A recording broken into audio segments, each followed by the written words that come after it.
Bueno, hermanos, estamos un día más con nuestras entrevistas pastorales y en el día de hoy nos encontramos con un pastor que es vecino prácticamente nuestro, en una ciudad muy cercana. Él se encuentra pastoreando en Barcelona, en la Iglesia Evangélica de la Gracia, y es el pastor David Barceló. Y bueno, primeramente me gustaría saludarte y no sé si quisieras decir primero algo de ti, de dónde estás, de dónde os encontráis. Sí, bueno, como bien dices, somos vecinos, ¿verdad? Estamos incluso a pocos minutos, podríamos decir, apenas media hora.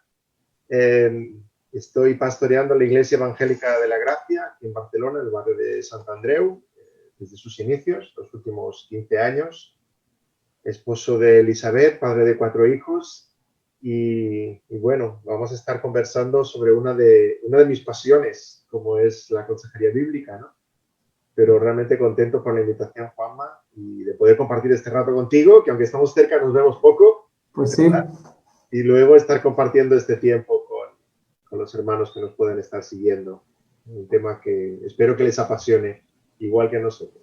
Muy bien. David, voy a hacer una oración. Entrego este tiempo en las manos del Señor y ya empiezo a avasallarte con preguntas. Bueno, bien. Señor, te doy gracias por un día más que nos regalas. Gracias, Señor, porque a pesar de todo y en medio de todo, tú sigues siendo Dios y sigues sentado en tu trono. Gracias, Señor, por la disponibilidad de David de poder compartir este tiempo con nosotros, que tenemos la certeza de que será muy edificante. Y es lo que deseamos, Señor, que uses esta entrevista, este tiempo, para poder llegar, Señor, a muchas personas con un tema que para muchos es desconocido, pero que es de suma importancia para la vida del creyente y para la vida de la iglesia. Por eso te pido, Señor, que lo uses para edificación de tu pueblo, que puedas ser exaltado, que tu palabra sea exaltada, porque es a donde apuntas, Señor, la consejería, a tu palabra y a la exaltación de Cristo. Por eso, Padre, bendice el tiempo que vamos a compartir, Señor, y dirige nuestras palabras. Y eso es todo lo que te pedimos, Señor, en el nombre de Jesús. Amén, amén y amén. Amén. Bueno, David, pues empiezo con la primera pregunta, que es como antes de otras quizá más complejas, porque hay alguna que yo sé que cuando lleguemos al tema de la psicología yo sé lo que va a pasar, eso es una batalla que sabemos que va a durar años, pero Sí. para empezar simplemente, ¿cómo podrías definir el concepto de la consejería bíblica? ¿Qué es la consejería bíblica? Muy buena pregunta. Vamos a intentar resumir el concepto en sí, ¿no? Primero, romper un mito. A veces se tiene en mente la idea, creo, falsa de que consejería bíblica o aquellos que estamos promoviendo y enseñando la consejería bíblica, estamos promoviendo una serie de buenos consejos, casi como si fuéramos mecánicos espirituales, ¿no? Y hay personas que buscan consejería bíblica buscando exactamente eso, que se les diga qué es lo que tienen que decir o qué es lo que tienen que hacer. O un conjunto de proverbios o de sabiduría o de experiencias personales. Mira, yo en tu lugar yo haría esto. Y ese es el concepto tal vez más popular, más típico que tenemos de consejería, dar consejos. Pero estamos hablando de algo mucho más serio y mucho más profundo. Y es, resumidamente, orientar vidas según la palabra de Dios. Ese sería el concepto en sí de consejería. Entiendo que se nos hace difícil porque el concepto no está en las escrituras. No busquemos en la concordancia consejería bíblica porque no lo vamos a encontrar. Es una palabreja que nos hemos inventado en nuestro tiempo. Es un anglicismo incluso, no está ni en castellano, ¿verdad? Viene del counseling. Pero lo que sí está en la Biblia es discipulado. Y tenemos que llegar a esa conclusión. Consejería bíblica es discipulado. Un aspecto muy concreto del discipulado. Porque el discipulado se da en múltiples contextos, múltiples situaciones. La orden, la comisión del Señor es una. Ir por todo el mundo y hacer discípulos a todas las naciones. Enseñándoles que guarden todo lo que yo os he mandado. Aquí es donde aparece la consejería bíblica. Enseñándoles que guarden. Ese guardar es un practicar, es un poner en el corazón, es un poner por obra, es un vivir, ¿no? Entonces, tenemos ese llamado, la Iglesia del Señor, enseñar a los discípulos del Señor a que esa palabra que Él nos ha enseñado sea algo vivo, auténtico, cotidiano en el día a día. Y eso incluye lo que llamamos comúnmente consejería. A mí me gusta definirlo así. Consejería bíblica es discipulado en medio de la tormenta. Y a veces suelo usar este ejemplo, ¿no? Tienes una parejita joven, la estás preparando para el matrimonio y entonces les hablas de los roles en el matrimonio, de cómo pedir perdón y darse perdón, como el Señor nos perdonó, y ellos se sonríen así el uno al otro, como decir, nosotros nunca vamos a tener conflictos, ¿verdad? y eso, concretamente eso lo llamamos discipulado. Discipulado porque estamos entrenando una pareja sobre lo que es el matrimonio, la familia, etc. Luego te encuentras 25 años después con el mismo matrimonio, ¿verdad? Que se están discutiendo y que no pueden controlar la ira y que los problemas en el hogar y tal. Y probablemente despliegues delante de ellos las mismas verdades que les comentaste hace 25 años. Y esta vez con nombre y apellidos, hablando de aquella situación de ayer noche o de aquella discusión de la semana pasada. Pero la verdad sigue siendo la verdad. Solo que ahora están en medio de la tormenta. Así es. Ahora mismo está en un momento en que es más difícil escuchar, es más difícil sacar la viga del propio ojo, es más difícil perdonar, todo es mucho más complejo, ¿no? Y a ese aspecto del discipulado, ¿verdad? Si el discipulado fuera un diamante tendría varios brillos, ese aspecto del discipulado es el que llamamos consejería bíblica. Pero nos damos cuenta al final que es gran parte del ministerio, ¿verdad? Porque nos encontramos con tantas situaciones en las que dices, esta persona está en medio de una tormenta, en el hogar, en el matrimonio, con las finanzas, con sus propias emociones, con el rencor, con la codicia, con tantos asuntos que hemos de orientarlos bíblicamente, los hemos de dirigir según la luz de las Escrituras, según la palabra, de manera que podamos ver la vida tal como Dios la ve. Ese es el gran reto del consejero bíblico, ¿no? Sí, ayudar a la persona a ver la vida tal como Dios la está viendo y nos transmite en su palabra esa perspectiva que quiere que tengamos sobre nuestra propia condición.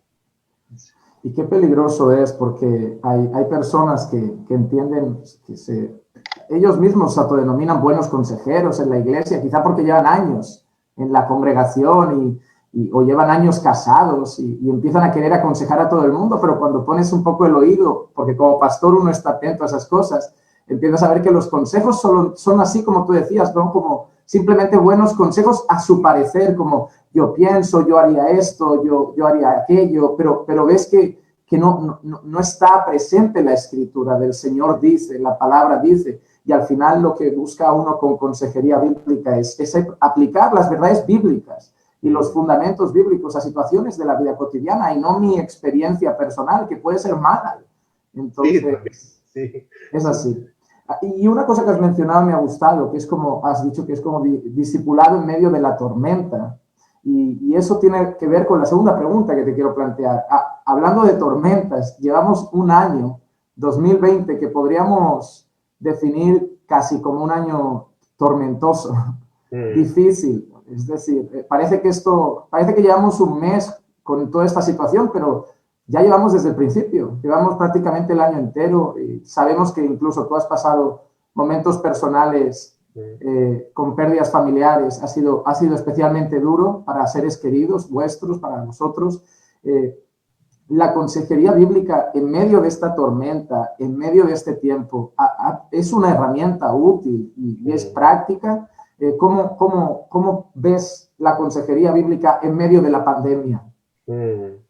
Sí, es práctica, es útil y es necesaria más que nunca, porque la consejería bíblica va a traer respuestas a los grandes interrogantes que el hombre y la mujer de hoy se están haciendo.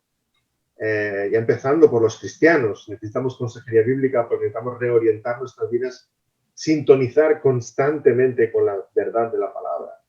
Pero aquel que está alejado de la fe está buscando respuestas y solamente van a poder venir desde la palabra. ¿Qué sentido tiene la vida? ¿Qué es lo que perdura si todo se tambalea? ¿Dónde van mis seres queridos? ¿Qué pasa de mí si muero? La gente se está haciendo preguntas y buscan formas de evasión a esas preguntas. Las han buscado siempre, ¿verdad? En el ocio, en las series de televisión, el entretenimiento, los placeres de esta vida. Estoy seguro que más que nunca estamos buscando en esta época esos placeres cotidianos. Entonces, sí, más que nunca ahora la gente necesita respuestas.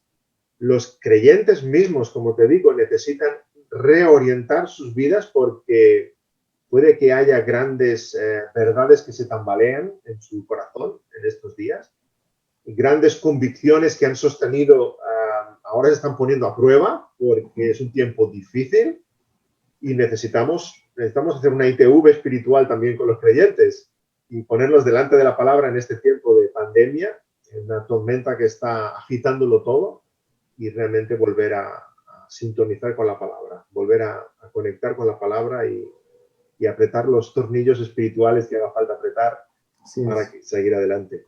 Sí, yo me he dado cuenta de eso mucho porque una de las enseñanzas que como creyentes tenemos más firme, más convicción de ella, quizá pueda ser, por ejemplo, la soberanía de Dios. Y hay muchos creyentes que en estos momentos parece que se les está olvidando un poco algo que saben, que es que Dios es soberano, porque están sucediendo cosas realmente tristes. Hay creyentes que han perdido una madre, un hijo, el trabajo, y no encuentran, y ahora van a perder su piso, y están viviendo situaciones muy complicadas, y en medio de todo, aplicar el conocer la soberanía de Dios y descansar en esa soberanía. Ahora, yo creo que estamos viviendo un tiempo que toca aplicar lo que teníamos en nuestra cabeza, y a veces de la cabeza a la práctica hay un camino que muchos no lo llegan a recorrer con facilidad, y la consejería es como volver a recordarles: no olvides esto, no olvides aquello, Dios es soberano, Dios sigue en el trono, Dios controla todo, y en eso descansamos, y es importante, es importante. Sí. Hay verdades que necesitamos experimentar en nosotros mismos, ¿no? Dios envió a Jonás como emisario de sus buenas nuevas hacia Nínive, y Jonás necesitaba entender que la salvación era del Señor. Pero hasta que Jonás no estuvo en el vientre del pez, en el fondo del mar, y desde allá clamó: la salvación pertenece a Jehová, entonces fue ese emisario a Nínive, ¿no? Y podemos usar este tiempo de pandemia, como tú dices, como creyentes, para que el Señor nos haga experimentar, vivir en primera persona todas aquellas verdades que habíamos asumido de forma tal vez un poco etérea, ¿no? o intelectual. Y ahora podemos vivirlas y ser verdaderos mensajeros de la soberanía de Dios, de la bondad de Dios, de su providencia. Muy bien. Ahora la tercera pregunta creo que es la más... tercera y cuarta pregunta pueden ser las más complejas. Yo prefiero que lo digas tú, porque así, si alguien se molesta, va a ser contigo. Yo ya estoy muy acostumbrado, pero hoy te va a tocar a ti. Hay un tema que siempre está en mente últimamente de muchas personas. No es algo histórico, no es algo que ha estado en la iglesia siempre, es algo realmente nuevo. Las personas lo están asimilando como algo que es una verdad, pero es algo nuevo, y es el tema de la psicología. El tema de la psicología. Y yo, francamente, igual no hablo mucho de esto porque tampoco tengo mucho conocimiento del ámbito de la psicología, la historia de la psicología, pero tú eres adecuado para ello. Tú estuviste estudiando psicología, fuiste estudiante, pero te convertiste al Señor. y entonces, mi pregunta es, son varias dentro de la misma y tú luego la desarrollas como veas.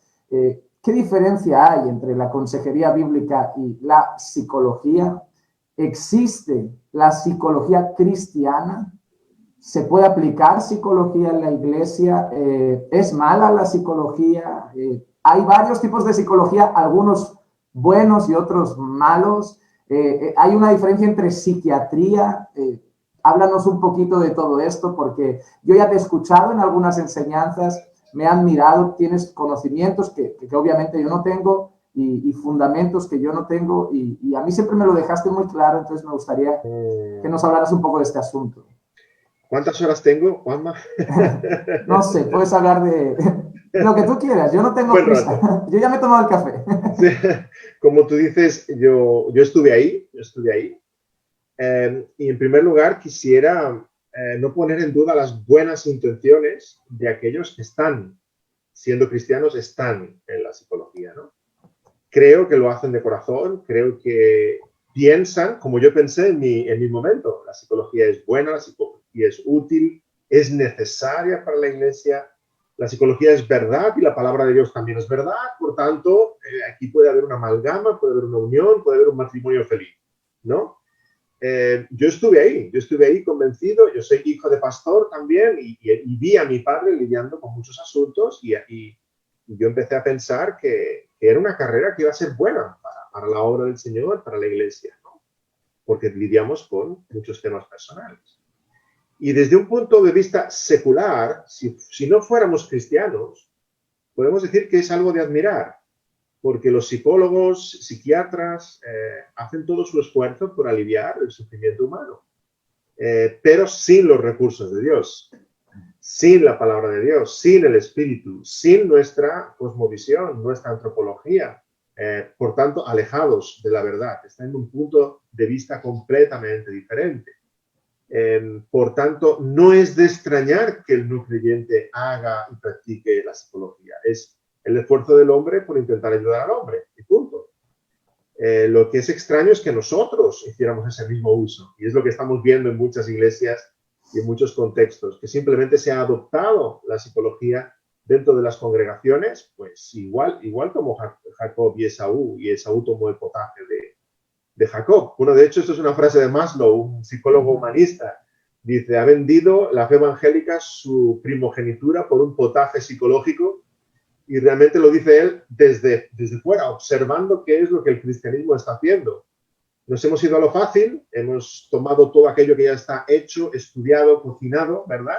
Es fácil ir a la biblioteca del barrio y tomar unos cuantos libros sobre terapia familiar o sobre psicoanálisis o conductismo, lo que tú quieras, pero no es eso lo que nos llama el Señor. Hemos de moler el maná y hemos de cocinarlo. El Señor nos ha dado la palabra, hay que hacer exégesis, hay que aplicarla, hay que vivirla, y ese es el trabajo que la Iglesia tiene pendiente. Así que psicología y fe cristiana son diametralmente opuestas. No se pueden unir, son como el agua y el aceite. No se pueden unir porque parten de cosmovisiones totalmente distintas. La psicología tiene, para empezar, en su meta, algo tan básico como la meta.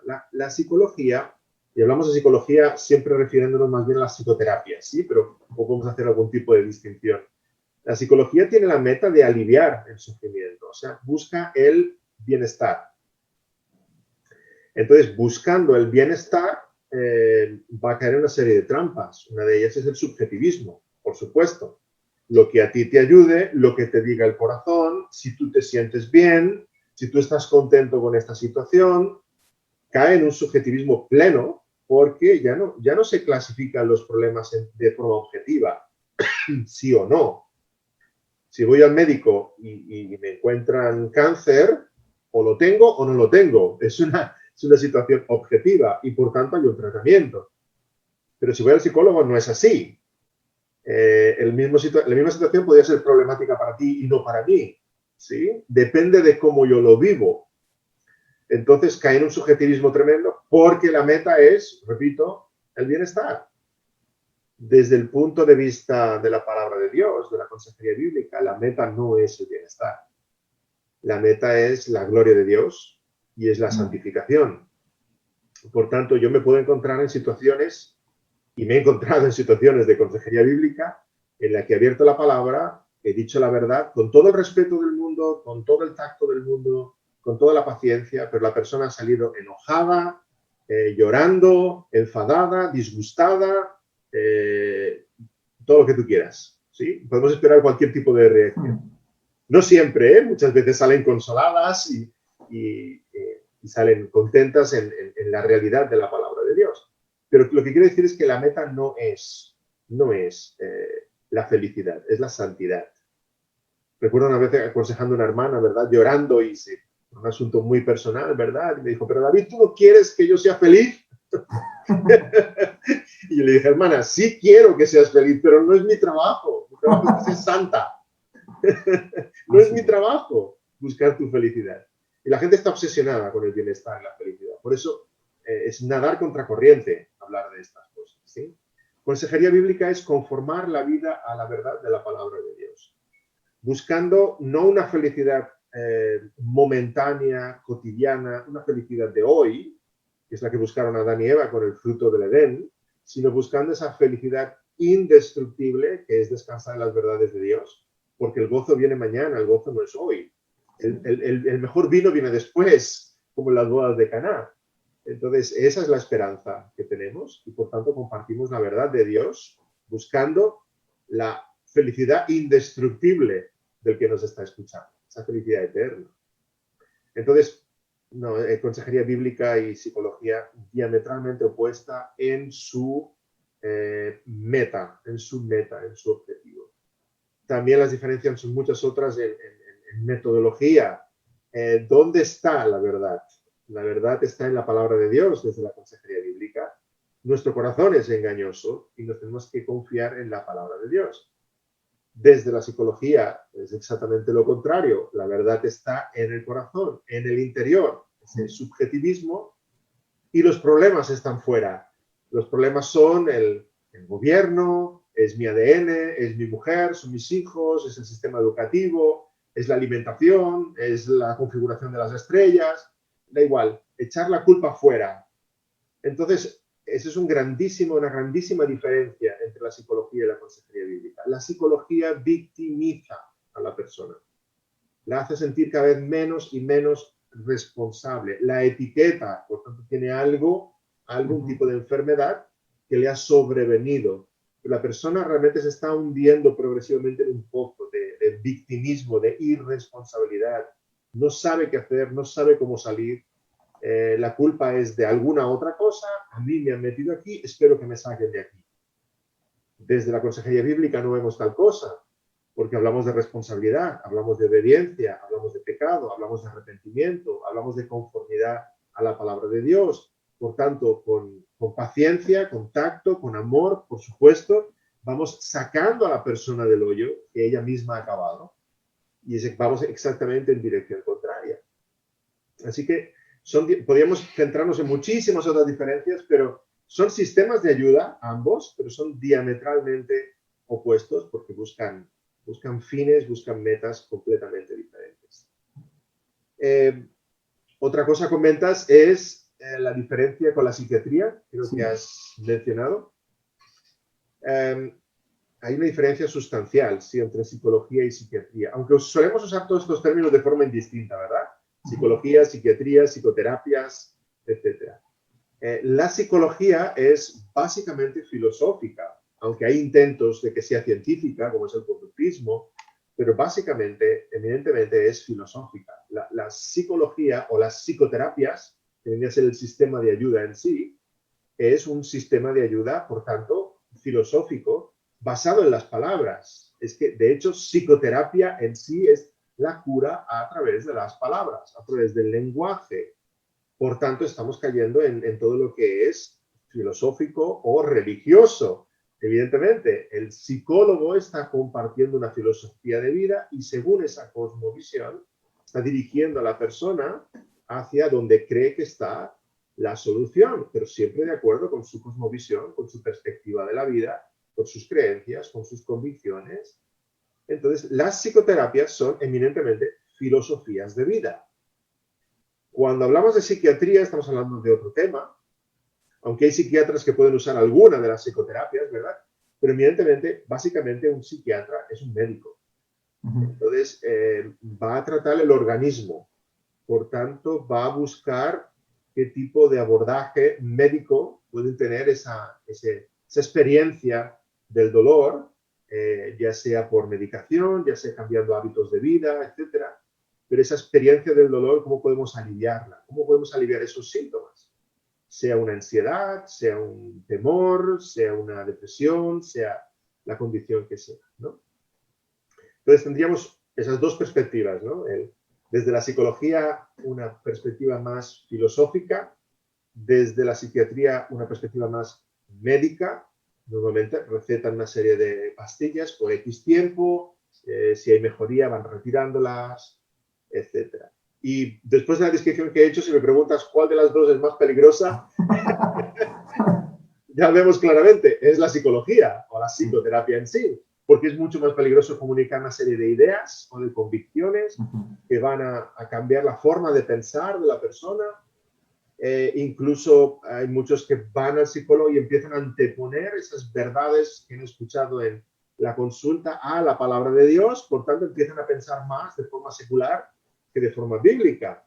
Y eso es un tremendo, tremendo peligro. Yo antes prefiero que alguien vaya al psiquiatra y le dé unas pastillas durante 3 meses, se sienta algo mejor y eso nos permita sentarnos en el despacho y conversar, ¿sí? Pero que las ideas vengan de la palabra de Dios, que las ideas que queden en el corazón y formen nuestra visión de la vida vengan de la palabra de Dios. Y aquí viene otro tema, estoy intentando enlazar un poco los que comentabas. Viene el tema de la psicología cristiana, ¿verdad? Y aquí es cuando me tiran piedras cuando me oyen, ¿verdad? Porque soy muy crítico con todo esto. ¿Qué es eso de la psicología cristiana? Después de lo que hemos dicho, ¿qué es eso? Son dos formas de ver la vida. Que o sostienes un sistema de valores o sostienes el otro. Pero no existe tal cosa como la psicología cristiana. Es un mito, es una quimera, es un animal mitológico, una sirena, un centauro, lo que tú quieras. Es un mito. Es cierto que hay psicólogos que son cristianos. Bien, evidentemente. Pero eso pasa en cualquier profesión. También hay abogados que son cristianos. Hay jueces que son cristianos. Hay políticos que son cristianos. Hay carpinteros que son cristianos. Hay cocineros que son cristianos. Pero nunca se me ocurriría que hiciera una cocina cristiana o una abogacía cristiana, una mesa o una silla cristiana. No hay una forma distintivamente cristiana de hacer psicología. Hay cristianos que practican alguna de las 300 y pico corrientes psicológicas que hay fuera. Un cristiano que sea psicoanalista, un cristiano que sea conductista, un cristiano que sea terapeuta familiar, etcétera, etcétera, etcétera. Entonces, todo cristiano, como en cualquier profesión, se puede encontrar y se va a encontrar en un dilema ético. Hay ciertas cosas que como cristianos, estemos donde estemos, hay ciertas cosas que de golpe tenemos que decir, no, mis convicciones no me permiten cruzar esta línea. Recordemos Daniel en Babilonia, hizo política y fue excelente en todo lo que hizo en palacio. Hay un momento en que dijo, no, yo no puedo comer de la comida del rey. O sus amigos, no nos podemos inclinar a la estatua. Entonces, del mismo modo, el psicólogo que es cristiano, en algún momento va a encontrarse esa línea de decir, no, éticamente o delante de la palabra de Dios, esto sería una falta ética, esto sería una falta de respeto al Señor, no puedo cruzar esta línea. Pero eso, repito, sucede en todas partes. Le puede suceder a un carpintero, un bombero, un cocinero. Eso no hace que su psicología sea cristiana. Una psicología sería cristiana cuando Cristo es el centro, cuando la palabra de Dios es la que mueve todas nuestras convicciones y cuando la gloria de Dios es la meta. Si no, no podemos hablar de una psicología cristiana. Hay psicólogos que son cristianos o cristianos que practican alguna de las corrientes psicológicas y creemos que están en un tremendo error y esperamos pues, que el Señor le haga entender lo que sí es la consejería bíblica, porque si hay algo genuino en su interior, y estoy convencido que sí, no tengo por qué dudarlo, que es el ayudar, ¿verdad? El ayudar, entiendan que no es con las filosofías de este mundo, es con la palabra de Dios que podemos dirigir la vida de las personas. Pero hay una cosa interesante que has dicho, ¿no? Si esa psicología, para ser cristiana, tendría que tener a Cristo en el centro, la palabra como fundamento y la gloria de Dios como meta, ya es consejería bíblica. Exactamente. Ya no es psicología cristiana. A veces dice la gente, yo voy a estudiar psicología, pero voy a usar la escritura para tratar. Digo, tú, eso es un consejero. Ahórrate los 4 o 5 años de estudio. Lo que me preocupa es que hay personas que a lo mejor un pastor no habla con tecnicismos psicológicos y entonces las personas, porque vivimos en una cultura que yo creo que hay dos cosas que, aparte materialismo y muchas otras, el hedonismo, la búsqueda de la satisfacción y el placer. Y por otro lado, el pragmatismo, la búsqueda de las cosas que funcionan y que me arreglan las cosas rápido y que son efectivas. Entonces, tengo aquí al pastor Juan Manuel que me va a poner mi pecado delante y me va a ofender y esto me va a llevar a tener que orar, humillarme, un proceso conmigo mismo. Pero tengo aquí al hermano que me va a decir, mira, es que esa relación es tóxica, no te conviene, haz esto, ves a respirar al monte, cuenta hasta 10. Ah, ¿sabes qué? Lo del hermano me calma antes, lo del hermano me... Y entonces, ¿qué pasa? Que empiezan a aplicar en la iglesia cosas que empiezan a ser malas incluso para los creyentes, empiezan a hacer que el creyente confíe en el consejo del hombre, en terapias o modos de operar que les alivien rápido, pero sin tener que tratar con su pecado, sin tener que pasar por la humillación, sin tener que pasar por el arrepentimiento. Y la gente empieza a decir, ah, pero mira, prefiero hablar con ese hermano, con el pastor, y se están... Y hay que tener mucho cuidado porque se están introduciendo en las iglesias como algo bueno y hay que poner ciertos límites. Yo creo que los pastores deben estar alerta en esas cosas. Mucho. Porque hay algo que me resultó curioso, creo que lo escuché en una de tus charlas, y es el hecho de que tú dices que hay varias psicologías, que no es como la medicina, que si tú vas al médico y tienes un problema en el riñón o en el hígado, te van a decir una cosa y un remedio o hay un tratamiento, pero vas a un psicólogo, te va a decir con un problema matrimonial y te va a decir una cosa, y vas a otro y te va a decir otra, y vas a otro y te va a decir otra. Pero si vas a cualquier hermano que aplique consejería bíblica, te va a decir lo que la Biblia dice. Sí. Y lo malo de la psicología, que me parece que comentaste eso, y no sé si lo puedes hablar un poquito, que es que hay varias psicologías, Sí. que no hay... Sí, para mí fue revelador, bueno, los años de estudio, ¿verdad? Yo estuve en una universidad eminentemente cognitivo-conductual, que es una de las corrientes, y había una materia que era el psicoanálisis. A mí me apasionaba porque era tan diferente de lo que escuchaba las otras, ¿verdad? Y tomaba nota y estaba apasionado con lo que decía la profesora de psicoanalítica. Pero recuerdo una de las anécdotas, ¿verdad? Toda la pizarra escrita con términos freudianos, contratransferencia, neurosis, etcétera. Y llega uno de los profesores, se queda mirando la pizarra, porque venía la siguiente clase, creo que era psicología experimental, se la queda mirando, agarra el borrador y dice, cuentos de hadas. Y borra la pizarra y toda la clase riendo. Para mí aquello fue revelador, porque vi, entre muchas otras cosas, esa contradicción de lo que... Y algunos dirán, no, el psicoanálisis no es psicología. Sí, el psicoanálisis está aceptado, se está usando en centros públicos.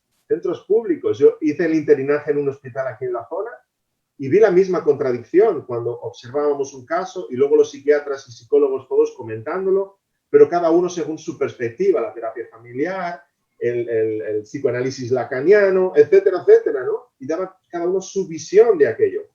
Y yo pensé, esto está lejos de ser llamado psicología.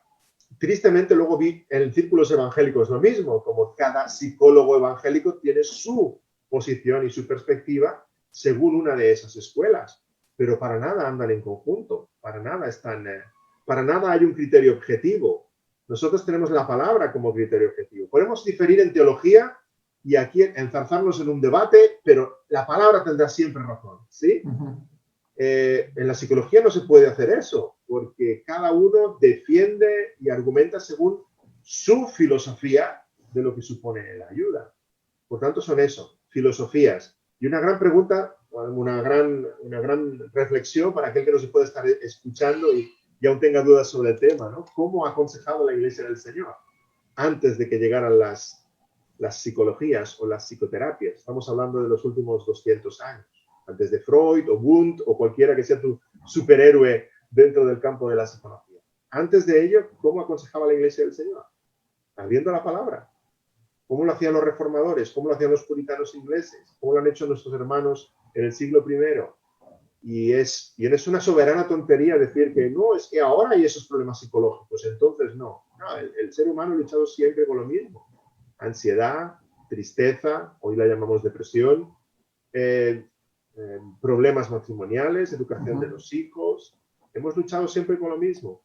Y los pastores y teólogos de toda la historia han abierto la palabra de Dios y han aconsejado con la palabra de Dios. Podemos leer los puritanos ingleses, tenemos muchos traducidos al castellano, es una maravilla, son tratados de consejería bíblica, todo ello, ¿no? Flavel o Baxter, mucho antes, siglos antes de que pudiera aparecer lo que llamamos hoy día psicología.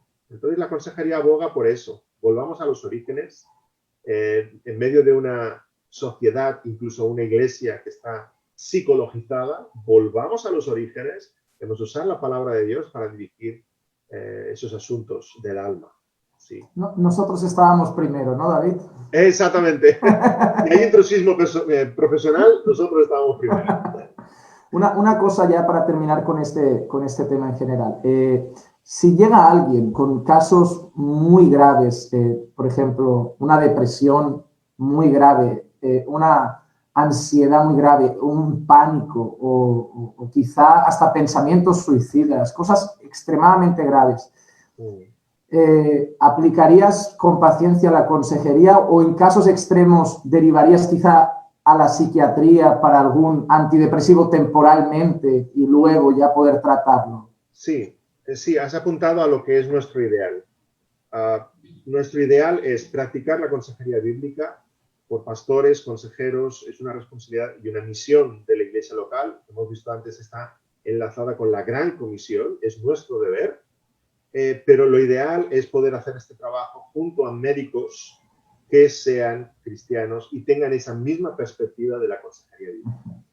Porque evidentemente todo sufrimiento tiene esa doble dimensión física y espiritual. No se duele el cuerpo sin que se duela el alma, o no se duele el alma sin que se duela el cuerpo. Comparten el mismo sufrimiento. Somos un dúplex que no lo podemos separar, ¿no? Entonces, cualquier cosa, aún mi tristeza, mi ira, mi ansiedad, cualquier cosa que yo viva, la vivo en alma y cuerpo, y no estamos en contra absolutamente de la medicación. Estamos en contra del abuso de la medicación que se hace hoy día, y estamos en contra de que constantemente los psiquiatras entiendan que todo es un problema físico. Sí. Absolutamente todo. No quiero poner exageraciones, pero todo es un problema físico y enseguida se medica, ¿no? Lo ideal es abordarlo desde la consejería bíblica, con la palabra del Señor, y si es necesario, porque esos síntomas son muy fuertes y nos incapacitan mucho, tomar medicación que progresivamente iremos dejando. Tampoco la medicación es la panacea, no funciona siempre, no funciona con todo el mundo, es un bombardeo químico lo que está realizando sobre el cuerpo, por tanto probablemente habrá ajustes, habrá que cambiar de marca, habrá que cambiar la dosis, hasta que haya un resultado un poco satisfactorio. Tiene sus efectos secundarios, ¿verdad? Arreglamos una cosa para desarreglar otra, entonces al final es una cuestión personal, incluso yo diría una cuestión de conciencia o de libertad cristiana, decidir si yo quiero tomar esta medicación mientras estoy tomando consejería bíblica para encaminar mi vida, o aquel cristiano que diga, no quiero tomar la medicación, yo quiero enfrentar estas emociones tan fuertes solamente con la palabra del Señor. Es una cuestión de conciencia. Lo que no vamos a hacer es privar de ello al creyente que crea que tiene esa libertad de tomar un antidepresivo o un ansiolítico, etc. Igual como tomamos una aspirina. O sea, hay una ciencia médica que nos alivia el dolor, ¿verdad? Una mujer se pone la epidural antes del parto, aunque sabe lo que es, ¿no? No estamos en contra de la medicación. El problema real es si el creyente entiende que la medicación es la solución. Así es, porque algunos incluso llegan a volverse casi adictos, sí, como a esa sensación que me da ese calmante y esa pastillita que es que si la dejo de tomar vuelvo a estar preocupado y no duermo, y me la tomo y así duermo. A mí me preocupa mucho eso, porque conozco algunos casos de que empezaron con buenas intenciones, pero luego se volvieron como adictos a esa medicación para dormir o para estar tranquilos, y eso es preocupante. A mí me gusta ver la medicación un poco como una muleta, ¿no? Si me rompo una pierna, me la enyesan, me dan una muleta y me dicen, mira, pues nos vemos al cabo de X tiempo. Mi esperanza y mi gozo no es pensar, voy a depender de esta muleta toda la vida. Qué bien se camina con una muleta. No es eso. Yo tengo el deseo de usar esa muleta y deshacerme de ella lo antes posible. Del mismo modo, las pastillas pueden ser esa muleta para las emociones, pero el el objetivo es deshacerme de ella en cuanto me sea posible. Así es. Yo hace poquito yo tuve un problema en la espalda, fui al médico con unos dolores muy graves y me recetó un antiinflamatorio, pero luego para dormir me recetó diazepam durante unos días. Pero me especificó, me dijo, no lo tomes más de 5 días. Y yo, vale. Lo que pasa es que cuando llegué al quinto decía, nunca he dormido tan plácidamente como con el diazepam. O sea, que yo duerma 8 horas y un sueño pero profundo y que me levante con este descanso, pero te engañas rápido y te quieres engañar como, tómatelo si tampoco pasa nada, es solo para... Pero dices, no, lo voy a quitar porque yo tengo que confiar en otras cosas y además eso puede tener consecuencias y cosas secundarias.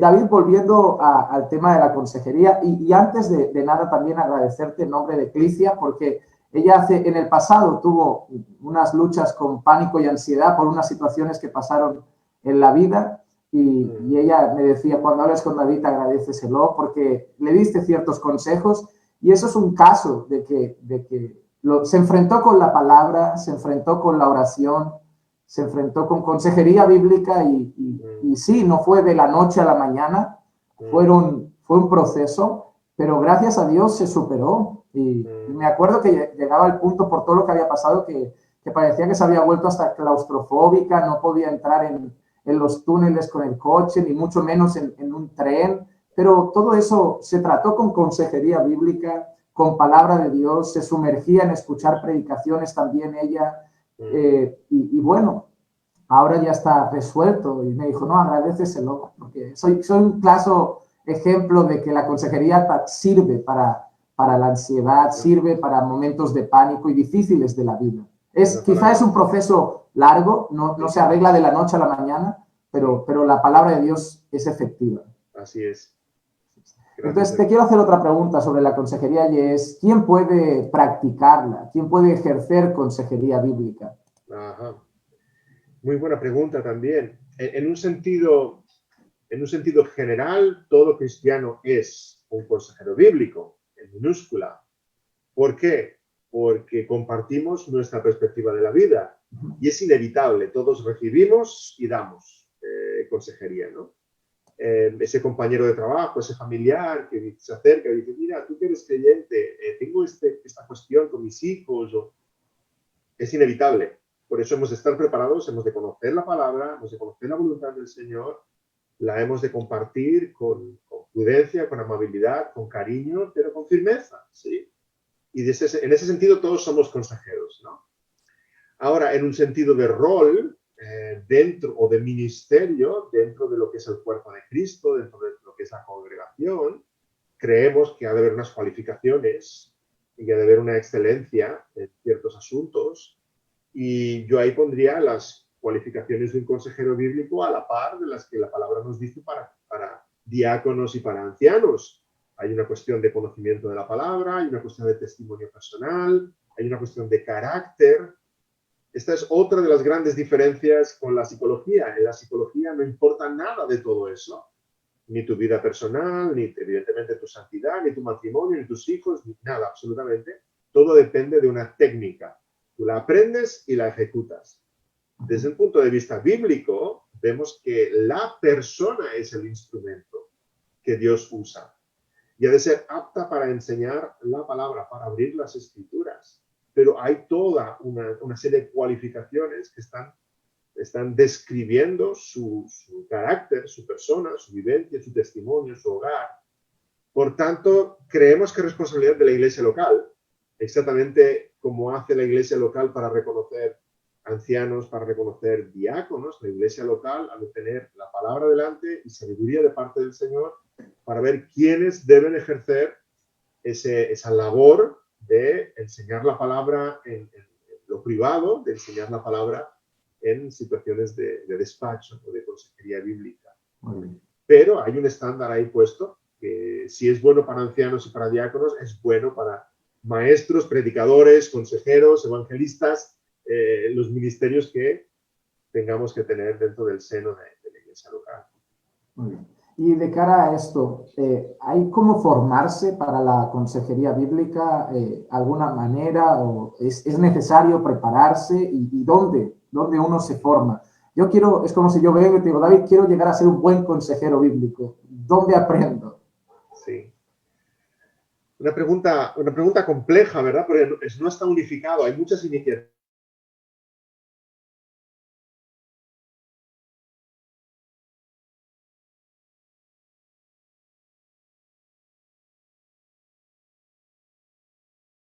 transformación en español, estoy diciendo. Entonces, pues tuve que ir a Estados Unidos, me formé allá, etcétera. La literatura traducida también era muy poquita y ahora, gracias al Señor, vamos teniendo más. Hoy día hay instituciones que han traducido su programa de estudios al español, por tanto, son instituciones convencidas de la consejería bíblica y están ofreciéndola también en español, como puede ser el seminario Southern, o como puede ser el seminario de MacArthur, de Masters, o muchos otros, el seminario en Argentina, William Carey, y hay instituciones, no a nivel de seminario, pero así a nivel de iniciativas de iglesias locales o ministerios locales, como IBCD en el sur de California, o CCF en Filadelfia. El ministerio también encarga en Medellín, Colombia, la Coalición por la Consejería Bíblica en Querétaro, en México. Todas estas instituciones tienen algún tipo de formación a nivel presencial o a nivel online, o tienen algún tipo de programa. Además, con la pandemia nos estamos abriendo todos a lo que es el online, ¿no? El virtual. Entonces es bueno que la persona que tenga curiosidad por este asunto, repito, siempre bajo la dirección de su pastor. Aquí nadie se ponga la etiqueta de consejero bíblico y vaya en plan llanero solitario por la vida. Está sujeto al ministerio de la iglesia local, estamos convencidos. Por tanto, bajo el mentoreo de su pastor, bajo la dirección de su pastor, determine pues en qué forma es la más apropiada para ir formándose en consejería bíblica, con un programa de estas características que estamos diciendo, o mediante un programa bibliográfico, una serie de lecturas, y el pastor pues podrá asesorarle, guiarle para poderse capacitar más, ¿no? Y si realmente tiene ese don, ir formándose mientras a su vez empieza a tener un rol directo dentro de la iglesia local, acompañando al pastor o a la esposa del pastor, o alguna hermana que esté aconsejando, algún hermano que esté aconsejando, observando la consejería, dando pasos con casos menos problemáticos, y todo esto es una cultura de consejería que podemos ir creando dentro de la iglesia local. Has dicho una cosa que es como bajo, como con la dirección del pastor y del ministerio de la iglesia local. A mí hay dos extremos que me están preocupando hoy en día. No tiene que ver con la consejería, pero a ver si tú puedes darme tu opinión. Yo vengo de un contexto denominacional muy jerárquico. Pastor presidente, pastor tal, pastor, y como que no puedes mover un dedo en la vida sin preguntar a tu pastor. Es excesivo, es casi dictatorial, pero hay una admiración excesiva por la figura pastoral, no sé, no diría idolatría, pero está llegando al punto. Sí, sí. Pero por otro lado, cuando empieza la gente a entender que eso tampoco es correcto, hay otras iglesias y creyentes que se están yendo al extremo. El pastor no pinta nada en mi vida, es alguien que llega ahí, se pone en el púlpito, da su estudio, da su predicación y ya, yo hago lo que quiero, yo no rindo cuentas. Entonces, porque si te escuchan decir a lo mejor, bajo la dirección del pastor, hay un punto que lo va a entender y lo va a aceptar, pero hay otros que van a decir, no, yo no tengo que pedir permiso al pastor para dar consejería a la iglesia, yo no tengo que pedir permiso al pastor para aconsejar a mis hermanos, yo no tengo, y empieza a crearse una generación de creyentes que va muy llaneros solitarios, como has dicho, muy a su bola, muy sin rendir cuentas. ¿Podrías mostrar un poquito el equilibrio bíblico de la necesidad de estar bajo la supervisión de un ministerio pastoral y un poquito de eso? Sí, yo creo que la palabra del Señor dignifica el ministerio pastoral. Dice que nos hemos de sujetar, hemos de obedecer a nuestros pastores. Y yo entiendo que esas reacciones pueden venir, como decías tú, por contextos de abuso. ha habido abuso en una iglesia previa, en un contexto previo. Y me he encontrado también hermanos, ¿verdad?, que después de estar un tiempo aquí, no, porque ya se van impregnando de lo que es nuestro entendimiento del ministerio, pero a los primeros días de venir, recuerdo una familia que me preguntó, pastor, queríamos pedirle permiso porque, pues si nos podemos ir de vacaciones la semana que viene. Hijos míos, iros de vacaciones cuando vuestro horario laboral os lo permita y la economía os permita, ¿no? Pero creo que ha habido abusos de autoridad muy fuertes y entonces puede producir esas dos reacciones que dices. Seguir bajo ese abuso, ¿no?, con temor hacia el pastor, o reaccionar en dirección contraria. Qué bien, no tengo que hacer ni caso a lo que me diga el pastor. Yo creo que el pastor o los pastores tienen una autoridad, pero tienen una autoridad basada en la palabra, porque es la palabra la autoridad. En el momento que yo estoy dirigiendo la vida de las personas fuera de la palabra, yo he perdido completamente mi autoridad. Me he desautorizado, ¿no? Entonces, yo creo que los hermanos deben consultar con los pastores aquellas decisiones y aquellos momentos de su vida en que sean importantes espiritualmente, familiarmente. Creo que es sabio venir a los pastores cuando uno está considerando el matrimonio o está considerando una chica, ¿verdad? Y los pastores vamos a aconsejar desde la palabra. Nuestra autoridad está limitada. Vamos a cerciorarnos de que aquella persona es del Señor, porque es la limitación que nos da la palabra, ¿verdad? Y si hay asuntos en que va a suponer un reto para aquella nueva pareja, les vamos a aconsejar a la luz de ellos. Si son de diferentes países o diferentes culturas o diferentes etnias, les vamos a aconsejar porque sean conscientes de que eso va a ser un reto, porque son diferentes formas de pensar, etc. Pero más allá sería autoritarismo. Decirle, no te puedes casar con esta chica porque es más alta que tú, o cosas así, ¿no? Es autoritarismo. Pero evidentemente la dirección de los pastores tiene su lugar y yo creo que está refrendada en la palabra y deberíamos con el ejemplo seguramente y con la práctica enseñar a nuestros feligreses, a los hermanos de la congregación, qué asuntos deben compartir con los pastores, cuándo deben acercarse. Y tenemos siempre los dos extremos, ¿verdad? Tenemos aquellos que cualquier cosita la preguntan al pastor, ¿puede comprar esta marca de leche? ¿Qué le parece, pastor? Y aquellos que estarán pasando por un serio apuro en su vida y están no lo comentan. Y no lo comentan. Sí. Y va a ser siempre un reto, pero hemos de dar más autonomía a unos que aprendan sabiduría y a tomar sus propias decisiones, y habremos de perseguir a otros, aquellos que son ovejitas silenciosas, que nunca balan, que nunca hacen ruido, porque necesitan también de nuestra dirección. Muy bien. David, una cosa sobre la consejería bíblica. ¿Qué relación tiene la consejería bíblica con el Evangelio? Wow. El Evangelio es el centro de todo lo que hacemos, de cada sermón, de cada enseñanza, de nuestro gozo, de nuestra paz, de nuestra seguridad, de nuestra confianza. Entonces, ¿qué papel juega el Evangelio dentro de la consejería bíblica? Es crucial, es crucial. Si el Evangelio no está, estamos haciendo psicología secular. Sí. Un asunto matrimonial, por ejemplo, relación esposo-esposa. Si el esposo ha de cambiar su forma de relacionarse, de hablar, etcétera, y yo solamente le doy unas cuantas pautas sobre cómo ser gentil, sobre cómo comunicarse sin culpar al otro, sobre cómo no guardar rencor, ¿verdad? Si hago de mecánico y aquel matrimonio se va más contento, más feliz, porque el esposo ha cambiado ciertas pautas, estoy haciendo pura psicología. No estoy llevándoles a los pies de la cruz. Ese esposo necesita comprender el Evangelio aplicado a su contexto, a su situación. Por tanto, Filipenses 2, haya en vosotros esta actitud que hubo en Cristo Jesús. Un pasaje que no habla directamente del matrimonio, pero está hablando de la actitud de Cristo por su esposa, la iglesia. Y si nosotros hemos sido llamados a amar a nuestras esposas como Cristo a la iglesia, Filipenses 2 se aplica al matrimonio. Vaya que sí. ¿Es esta tu actitud, la de Cristo? ¿No tuvo Cristo esta misma actitud para contigo? ¿No tienes tú que encarnar el rol de Cristo en tu matrimonio?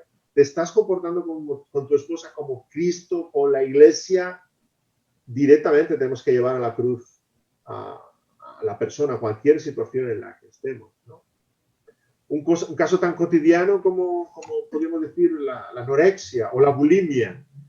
¿Por qué la persona come y encuentra esperanza, paz, descanso? Tenemos que hacerle ver esas realidades. ¿Qué es lo que anhela su corazón? ¿Qué es lo que está buscando? Pero no para que deje de buscarlo en la comida. Repito, estaría haciendo meramente psicología, ¿verdad? Sino para que busque todas esas realidades, todas esas verdades, todas esas promesas que al final la comida no cumple, porque son realmente como el ídolo que promete y no da, ¿sí? Que busque todas esas promesas en el que sí las cumple, en la cruz de Cristo. Amén. Cristo es nuestro alimento. Él es el pan de vida. Gloria a Dios. Entonces, cuando acercamos a cualquier situación en la que estemos, pensemos que falta una variable en la ecuación y es la cruz. Hemos de introducir la cruz en ese contexto en el que estamos. Puede que en el momento no la veamos nosotros, seguro nuestro aconsejado no la puede ver, porque lo que ve es el problema que está causando malestar, ¿sí?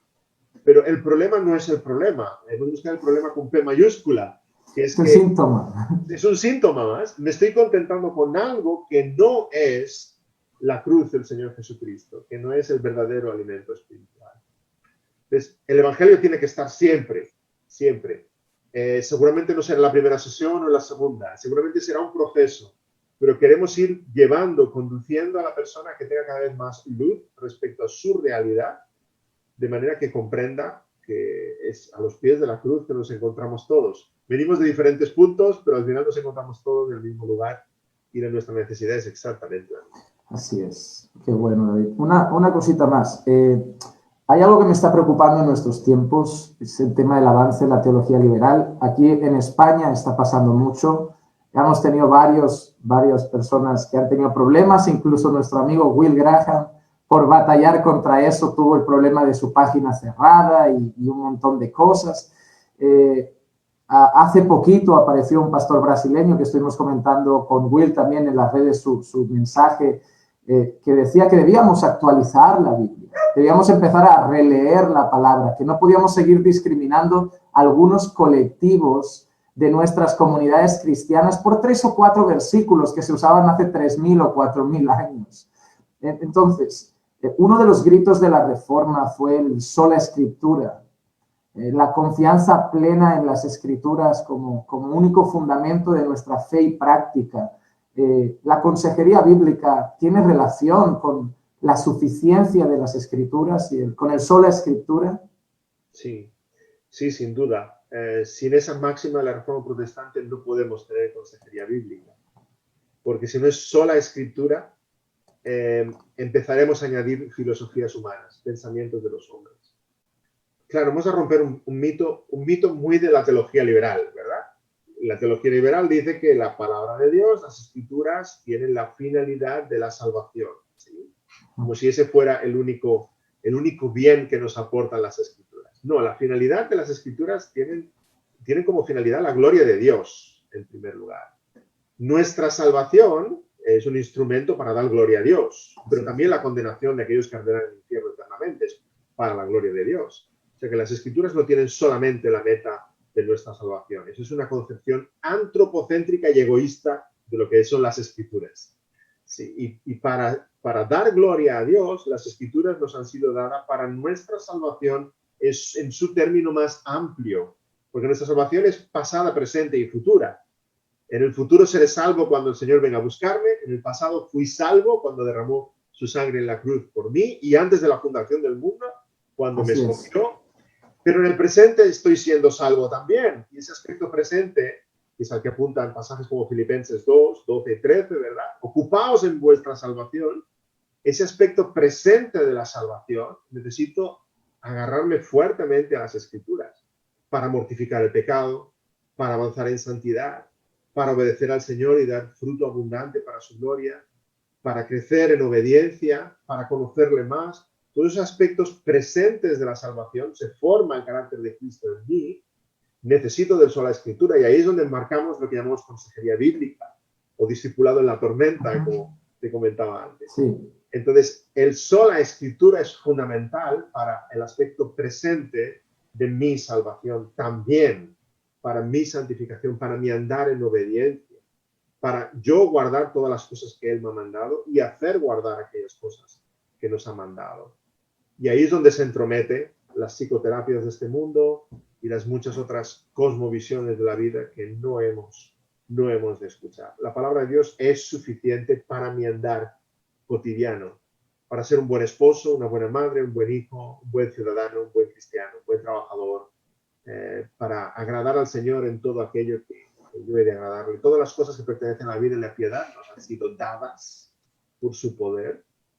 Entonces, sí, evidentemente, no me extraña de la teología liberal que metan toda la psicología del mundo. De hecho, vamos a escuchar más psicología en el púlpito que Biblia. ¿Sí? Así es. Pero, bueno, un poco para quitarle hierro al asunto, a lo mejor estoy pecando de pragmático, de Juanma, podemos decir que tristemente hacen falta las malas iglesias o las falsas iglesias, porque si no los falsos cristianos, ¿dónde irían? Es verdad, eso lo escuché, creo que fue Miguel Núñez, que decía ¿Sí? que los falsos pastores son un filtro, porque Sí. al final los que los van a seguir son los falsos cristianos. Entonces, Exactamente. son un filtro para separar lo Sí. que es de Dios y lo que no es de Dios. Hay gente que va a elegir su iglesia porque tiene mensajes motivacionales, humanistas, que lo empoderan, que lo exaltan.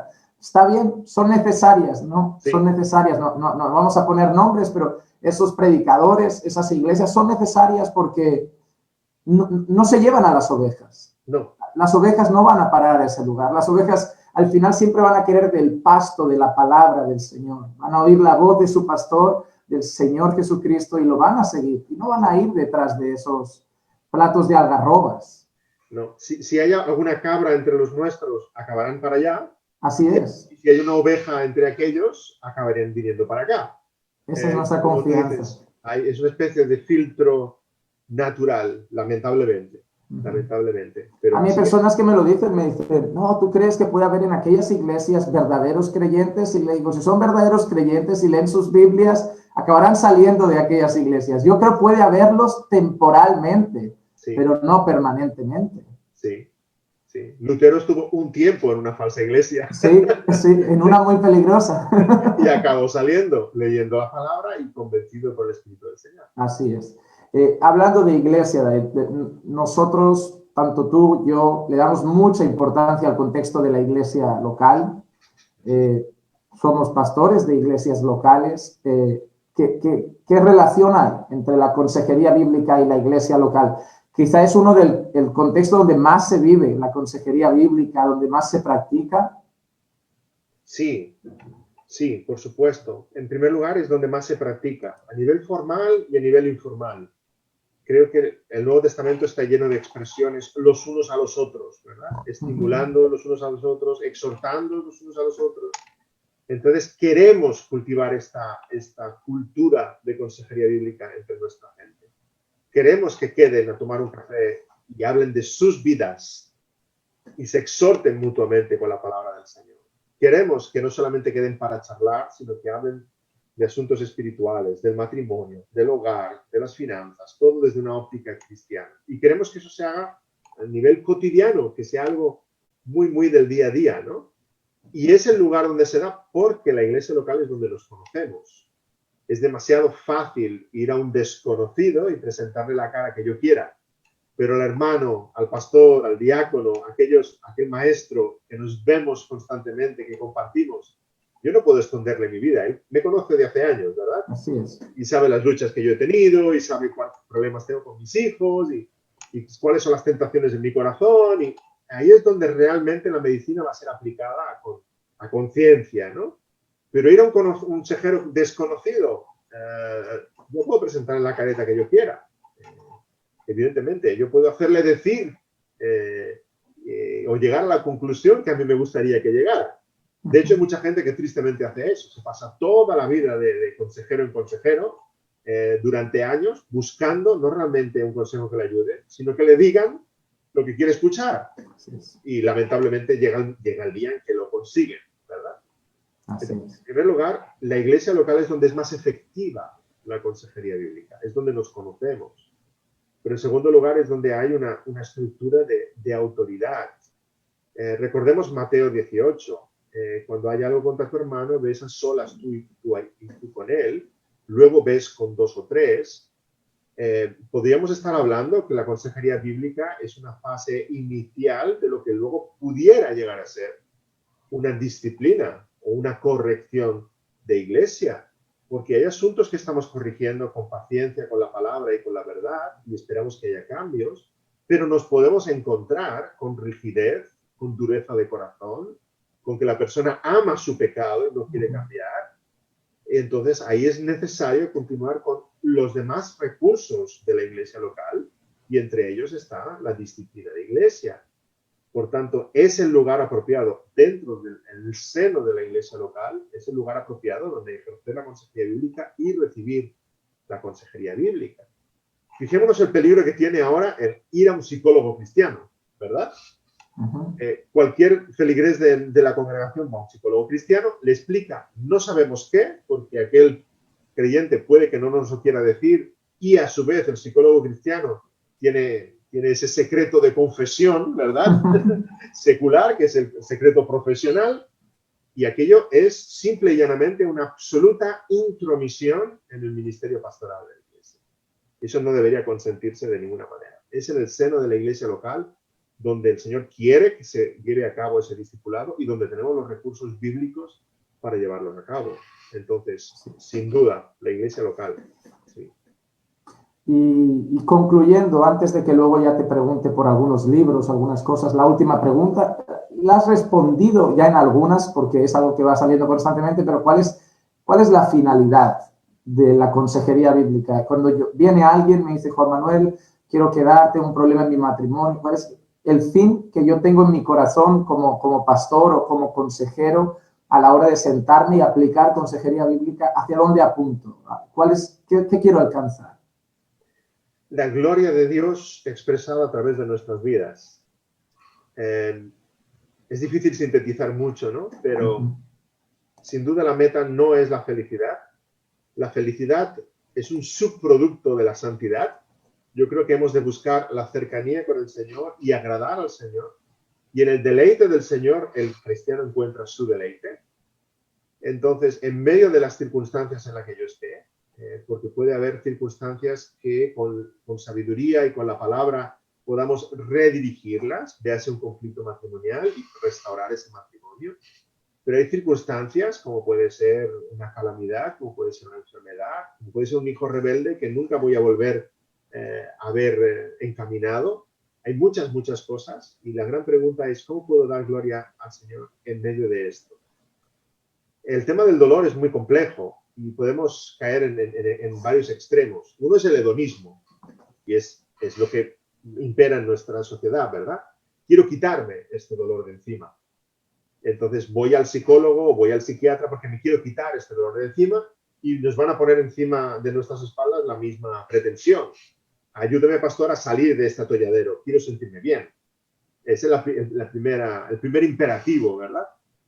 La segunda perspectiva errónea con el tema del dolor es el estoicismo, ¿verdad? O el resignarse, ¿verdad? Bueno, esto es, si me ha tocado esta cruz, pues ¿qué le vamos a hacer, no? Vamos a seguir adelante. A seguir sufriendo. A seguir sufriendo. Pero yo creo que hay una perspectiva bíblica con respecto al tema del dolor, es si el Señor en su providencia ha querido que esté en medio de esta situación, ¿cómo puedo alabar su nombre, honrar su nombre, darle gracias? ¿Cómo puedo reflejar el carácter de Cristo a pesar de estar en medio de este dolor? Sabiendo que las llamas no me van a destruir, sabiendo que los leones van a estar rondando a mi alrededor, pero no me van a devorar. Pero en medio de esta situación en la que estoy, ¿cómo puedo dar gloria al Señor? Aplicando las verdades de la palabra, viviendo como Cristo viviría en medio de estas circunstancias.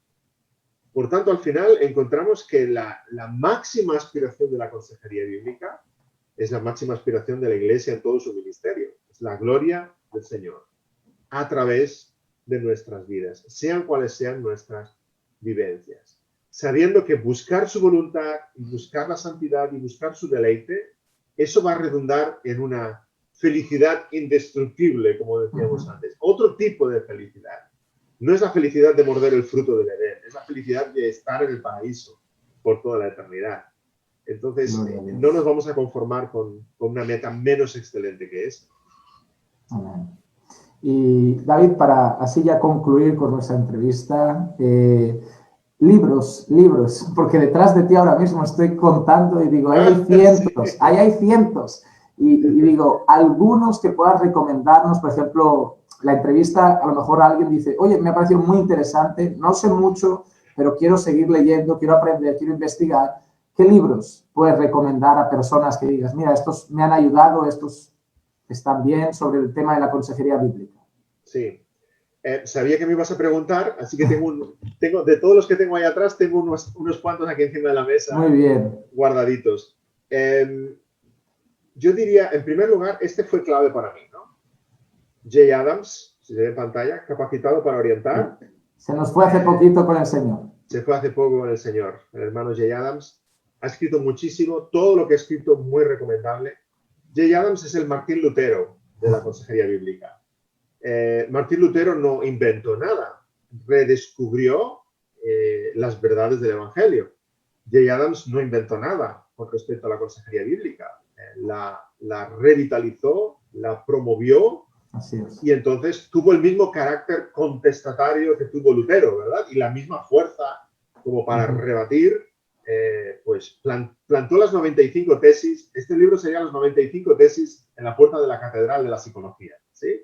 Capacitado para Orientar. Este libro fue clave para mí, para abandonar la psicología y convertirme a la consejería bíblica. Muy recomendable, sobre todo para aquellos que estén estudiando psicología o que hayan estado un tiempo dentro del mundo de la psicología. Luego hay libros más de carácter introductorio, general, que tocan muchos temas, tanto teológicos, prácticos, metodológicos. Este es francamente bueno, una nueva mirada a la consejería bíblica. Sí, los autores Mack y MacArthur y la facultad de Master's College. Un clásico, pero es un manual de consulta. Lo podemos leer de tapa a tapa porque está en orden también temático. Y luego ya vendríamos con algunos libros más aplicados a temas concretos. Sí. Pero la entrada a la consejería bíblica pudiera ser para muchas personas un tema concreto, porque tienen una preocupación muy, muy singular, ¿verdad? Muy, muy bueno este de Ken Sande, el pacificador.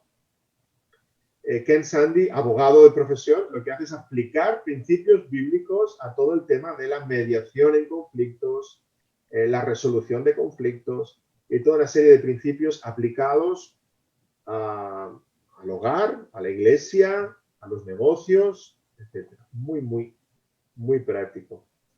El que nos esté escuchando se puede quedar con algunas editoriales o con algunos autores, ¿no?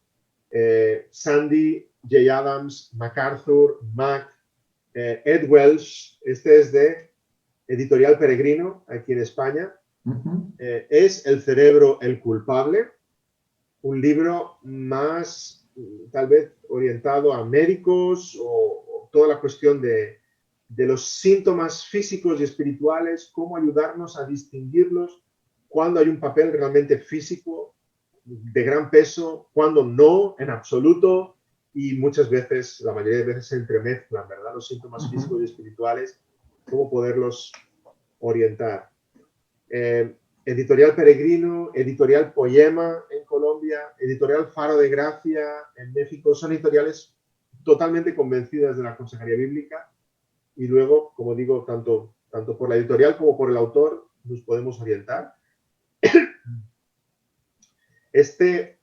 Los próximos los tengo solo en inglés, pero están en castellano, por eso los tengo aquí. Cuando la gente es grande y Dios es pequeño, este está en castellano, ¿verdad? De Ed Welch. Aborda el tema del temor al hombre. Fabuloso, fabuloso, porque eso tiene tantas aplicaciones. Muchas de las etiquetas psicológicas, ¿verdad? Como fobia social, codependencia, realmente las podemos circunscribir dentro de ese gran paraguas del diagnóstico bíblico de temor al hombre. Sobre metodología, sobre cómo acercarnos a la cuestión de la consejería bíblica, Paul David Tripp escribió que ya es un clásico, Instrumentos en manos del Redentor. Creo que esta es de Faro de Gracia en castellano, pero también está en castellano. Sí. También Guerra de las Palabras, sí, de Paul Tripp, Guerra de las Palabras. Y bueno, aquí no acabaríamos nunca de ir Sí. presentando libros sobre cantidad de ellos. Gracias al Señor, yo creo que buscando autores y buscando editoriales que están muy convencidas de la consejería bíblica, el que nos esté escuchando pues tiene aquí una fuente de recursos maravillosa, sin duda. Qué bueno.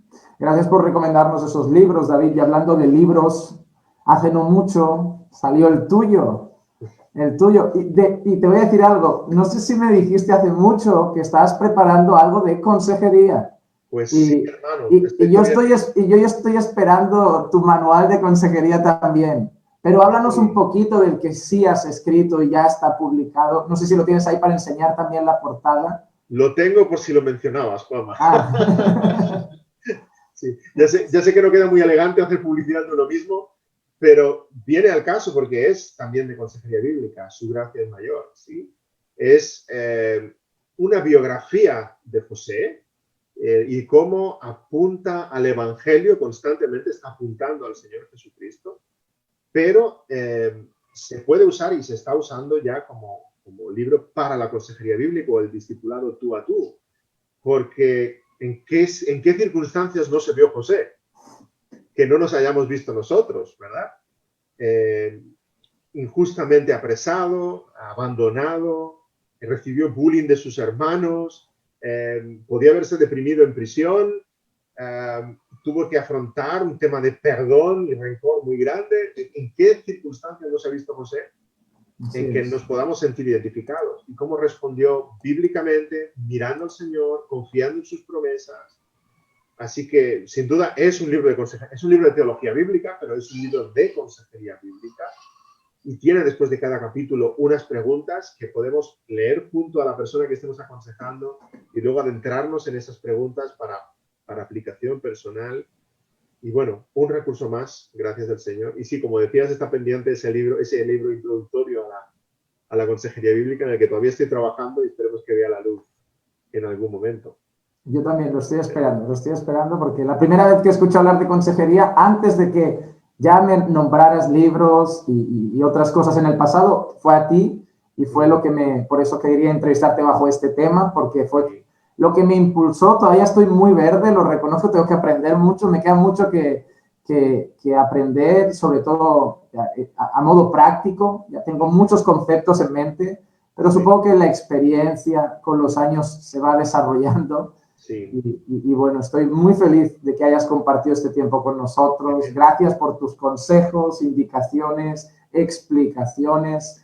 De verdad, me alegra cómo Dios te está usando aquí en Barcelona, tan cerquita, el saber cómo el Señor está levantando iglesias sanas. Ya 15 años lleváis ahí, como decíais. Sí. Y bueno, de verdad, para nosotros habéis sido de mucha bendición. Gracias a Dios. Nos ayudaste a conocer buenos ministerios, para implementar una eclesiología sana. A mí personalmente me has ayudado mucho y como has dicho, estamos cerca, nos vemos poco, pero esperemos que cuando todo vaya pasando podamos ir viéndonos mucho más. Mucho más. Así que David, muchas gracias, que el Señor te bendiga, tu ministerio, tu familia, tus hijos, tu matrimonio, todo. Y gracias por lo que haces para la iglesia, para la gloria de Dios. Al Señor siempre. Gracias por la oportunidad de compartir un ratito contigo, sobre todo, pero luego compartir un ratito hablando de este tema que es apasionante. Y todos estamos ahí, creciendo y aprendiendo, porque la palabra de Dios es inagotable.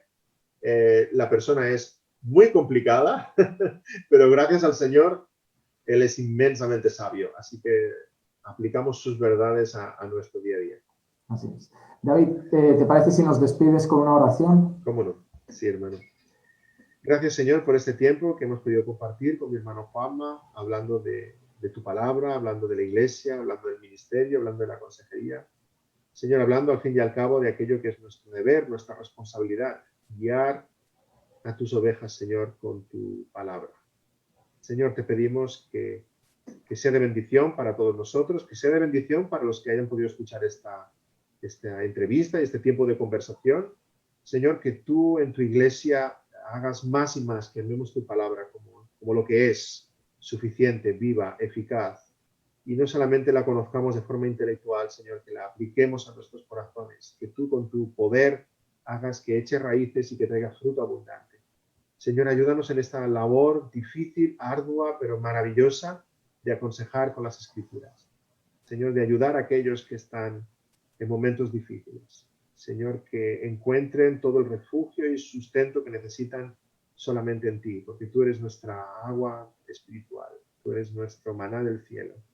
Señor, gracias por este rato que hemos podido compartir. Bendice también el ministerio de mi hermano Juanma, la iglesia Caminando por Fe. Señor, bendice tu obra aquí en la ciudad de Barcelona, en Cataluña, en España y en el mundo entero, Señor. Que las iglesias sean más bíblicas, te lo rogamos, Señor, que cada vez descubramos más y más tu palabra a través de la consejería bíblica, de la predicación expositiva, que amemos tu palabra, porque es nuestro tesoro espiritual y nos ha sido dada por ti, no la podemos comparar en absoluto con ninguna filosofía humana, con ningún pensamiento de los hombres, porque tus pensamientos son más elevados que los nuestros, como el cielo y la tierra.